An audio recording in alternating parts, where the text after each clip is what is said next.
हाँ जी, नए बसते इलाके में कभी रास्ता क्यों भूल जाता है?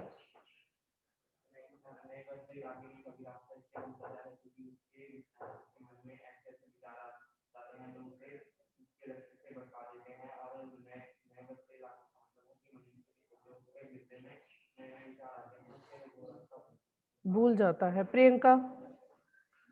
Priyanka? Good morning ma'am. Good morning बेटा।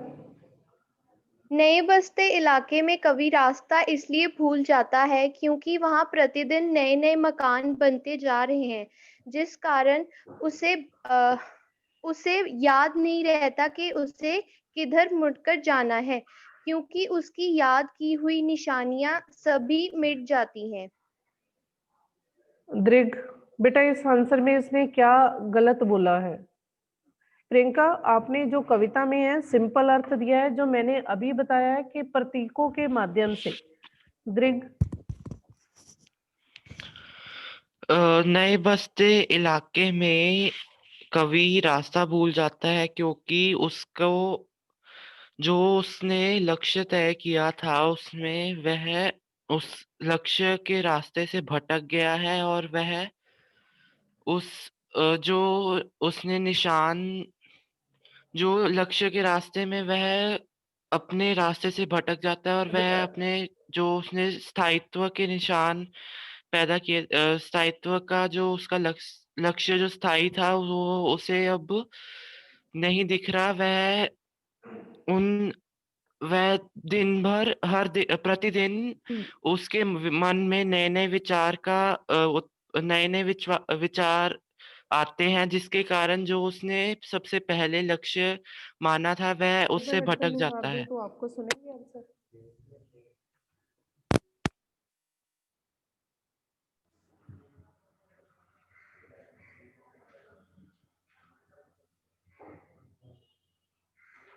आपको मेरी आवाज क्लियर है?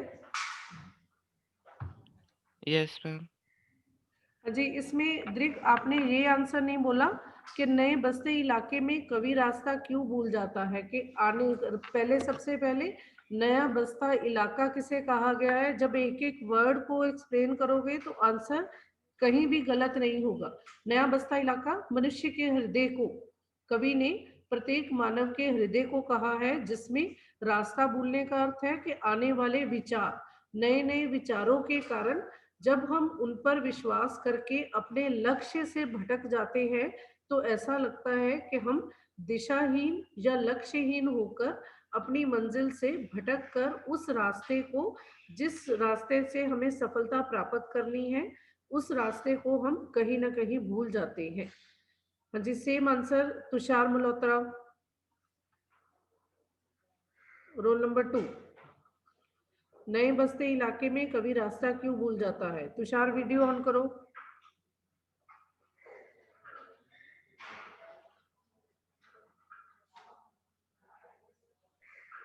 लेखक लेखक के मन का लेखक नए नए नए बसते इलाके में कवि रास्ता इसलिए भूल जाता है क्योंकि लेखक का जो मनुष्य का मन है, जो नए बसते इलाका है वो लेखक का ही है और उसमें नए नए विचार आते रहते हैं। और जो पुराने विचार होते हैं वो लेखक भूल जाता है और उसके मन में नए नए विचारों के कारण वह अपना रास्ता भूल जाता है। कवि ने कौन कौन से पुराने निशानों का उल्लेख किया है? कि अब इस कविता में कवि ने कौन कौन से पुराने निशानों के बारे में बताया है? पीपल का पेड़, ढहा हुआ घर। पर आप इन निशानों के द्वारा कवि क्या कहना चाहता है? हाँ जी, और कोई student? Divya? Divya video on करो। पहले तो हर स्टूडेंट को ये कहना पड़ता है वीडियो ऑन करो। दिव्या? मैम इसका आंसर है कि कविता में पुराने निशानों का उल्लेख, पुराने निशान जो कि पीपल का पेड़ और ढहा हुआ घर हैं, ये मनुष्य के मन में आने वाले पुराने विचार हैं जो उसे अच्छे काम करवाते थे और उसे अपने लक्ष्य पर पहुंचाने में काबिल बनवाते थे। और और अब ये निशान नहीं रहे इसलिए इसलिए वह इसलिए लेखक रास्ता भूल जाता है। सिर्फ पुराने निशानों में पीपल का पेड़ किसका प्रतीक है? पीपल का पेड़, बोलो।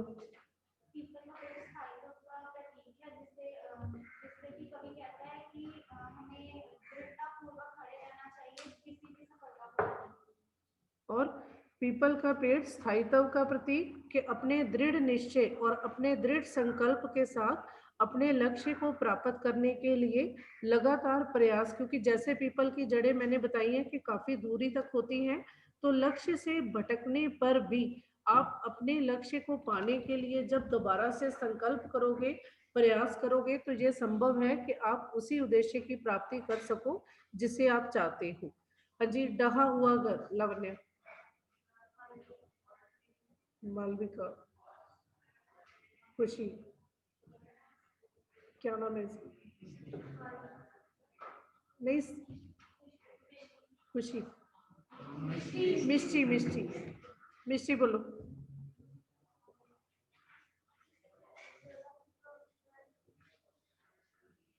डहा हुआ घर, सिरन। मालविका, मालविका, टूटा हुआ मकान, इसका अभिप्राय क्या है? इसके माध्यम से कवि क्या कहना चाहता है? दृग,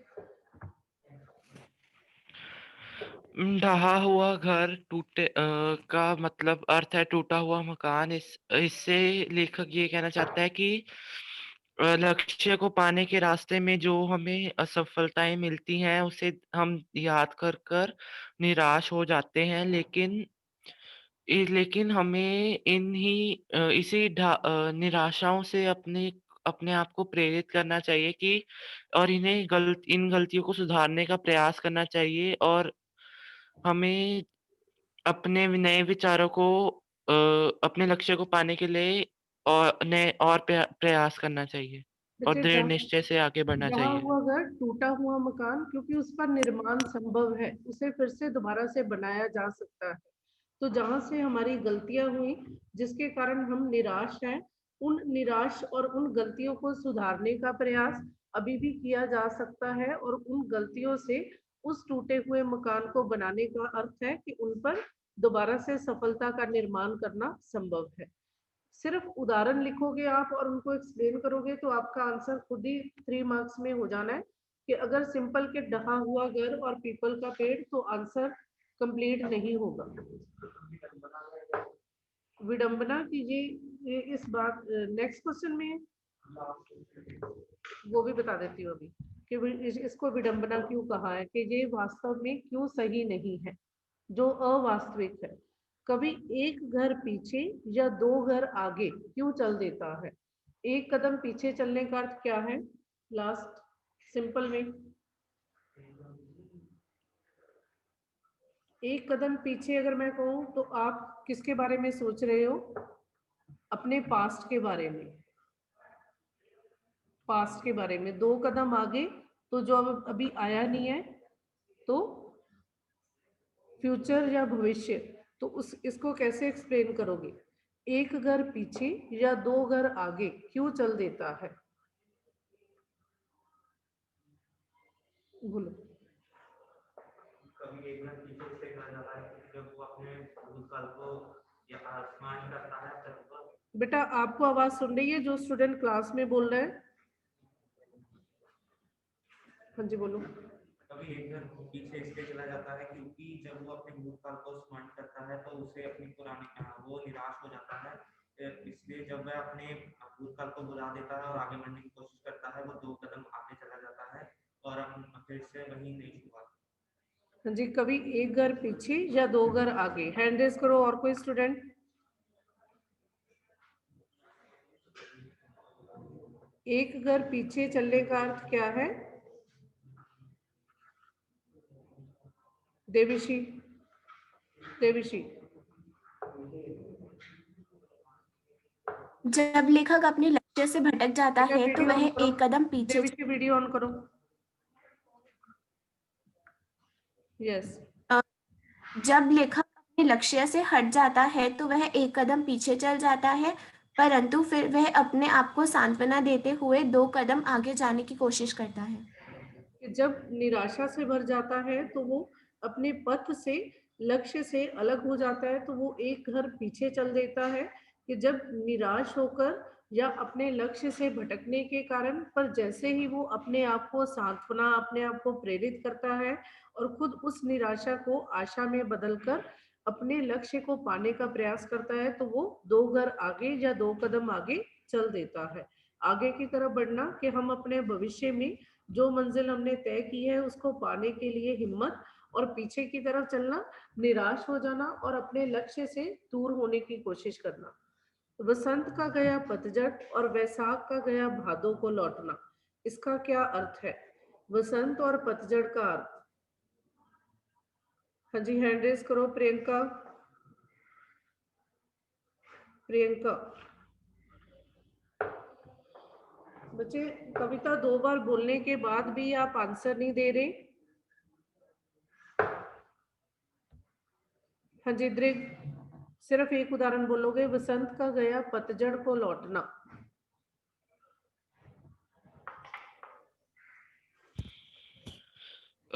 कवि ने इस कविता में वसंत का गया पतझड़ को लौटना का प्रयास इस्तेमाल किया है, क्योंकि वह समझाना चाहता है कि इसका अभिप्राय है कि जब अगर हमारे जीवन में आशाएं होती हैं, जब हम खुश होते हैं, तो उसके साथ हमें निराशाओं का भी सामना करना पड़ता है।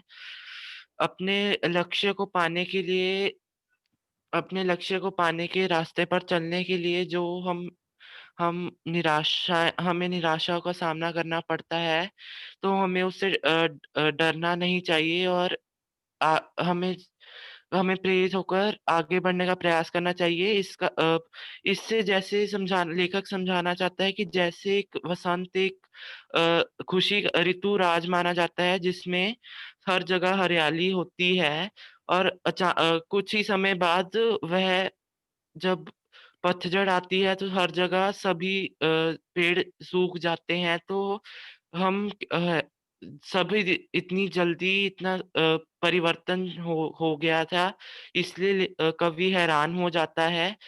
इसी उदाहरण से वह समझाना चाहता है कि खुशी हमें आशाओं के बाद हमें निराशा भी मिलती है, हमें इसे अपनी प्रेरणा के लिए इस्तेमाल करना चाहिए और आगे बढ़ने के लिए निरंतर तत्पर रहना चाहिए।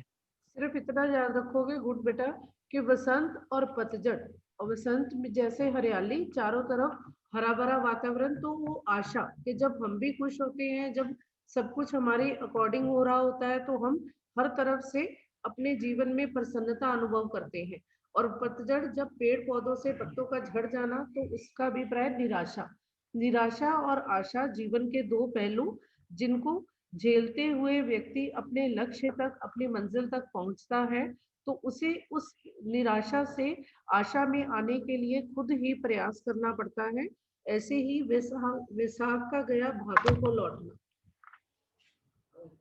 वैशाख का गया भादों को लौटना का अभिप्राय है कि आगे जो आपकी आवाज फिर आ जाएगी ना। हाँ बोलो। वैशाख का गया भादों को लौटना से अभिप्राय है कि वैशाख के मतलब इतना जो संसार में परिवर्तन हो रहा है दिन प्रतिदिन, कि एक ही दिन में दुनिया पुरानी पड़ जाती है। बच्चे, मुझे वैशाख और भादों, इन दोनों का अर्थ बता दो कि इसका अभिप्राय क्या है। वैशाख का अर्थ है जब सर्दी खत्म होती है और गर्मी आने वाली होती है, और मौसम सुहावना। चैत्र का महीना, चैत्र के महीने में मौसम बिल्कुल, चैत्र के वैशाख में मौसम सुहावना, न सर्दी न गर्मी अधिक, और इसलिए कि सब तरफ ऋतु जो है वो मन को खुश कर देने वाली। और भादों का मौसम कैसा होता है? भादों का मौसम जब तीव्र गर्मी होती है और धरती तप जाती है और हवा में उमस का वातावरण होता है और चारों तरफ जलन और उमस। तो ये वैशाख किसका प्रतीक और भादों किसका प्रतीक? देविशी। देविशी, वैसाख का गया भादों को लौटना। बेटा आप वीडियो क्यों ऑफ कर लेते हो 2 मिनट बाद? देविशी, मैम वो कैमरा रिस्पॉन्ड नहीं कर रहा, कोई वीडियो बात नहीं ऑन हो नहीं, रही। चलो अभी आंसर देते वक्त कर लो ऑन।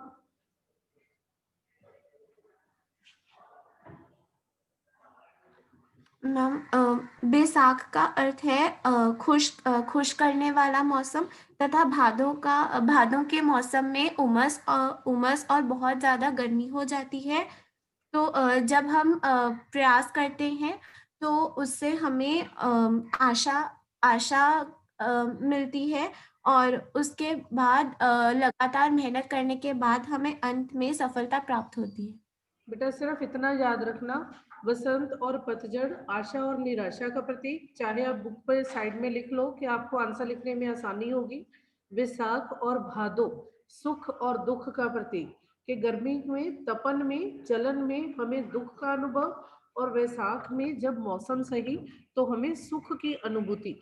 तो व्यक्ति के सफलता के रास्ते में सुख और दुख दोनों साथ साथ चलते हैं। ऐसे ही कवि ने आशा और निराशा, तो इन सबको झेलते हुए ही, इन सबको सहते हुए ही एक व्यक्ति अपने उद्देश्य की पूर्ति करता है।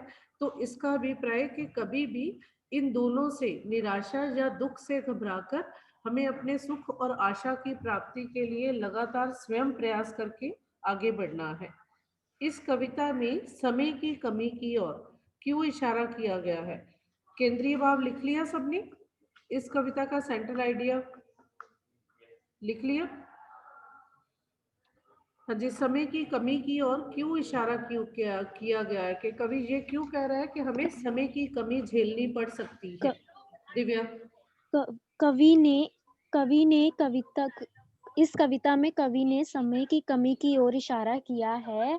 लोग हरदम कुछ ना कुछ करने बनाने में, रचने में लगे रहते हैं, और इस अंधी प्रगति में उनकी पहचान खो गई है, और वे स्वयं को भूल गए हैं। कवि जो लोगों का प्रतीक है, उसके मन में एक डर सा समा गया है कि कहीं वे अकेले तो नहीं रह गए हैं, क्या उन्हें कोई पहचानने वाला मिल जाएगा या नहीं, क्योंकि आजकल इतने बदलाव आने लगे हैं कि लोगों को किसी के पास रहने की फुर्सत ही नहीं है। वे इस अंधे निर्माण से समय निकालकर एक दूसरे के साथ आत्मीयता जोड़ सके। क्लियर आंसर बोलो।